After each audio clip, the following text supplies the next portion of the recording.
When should I replace my car's battery? Welcome to Mercie J, where compassion and craftsmanship come together. I'm Rick Smith. So that question can actually vary quite a bit depending on your climate. The cold country is completely different than here in the desert. And it also can depend on the location of your battery. This Camry has the battery under the hood. Some cars have it in the trunk or even underneath the seat. The ones in the trunks and underneath the seat tend to last a little bit longer.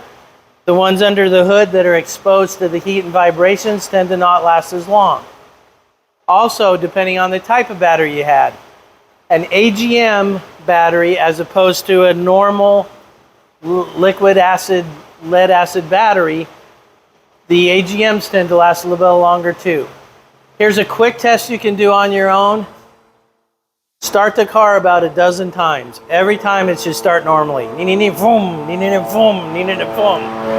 it starts to slow down, or it stops cranking or starts clicking, then we know it's a weak battery.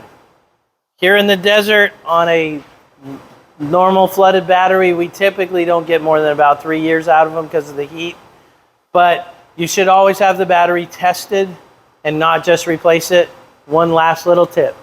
When they do the test, if it says it's bad, they should not believe it's bad until they disconnected the cables and tested it properly.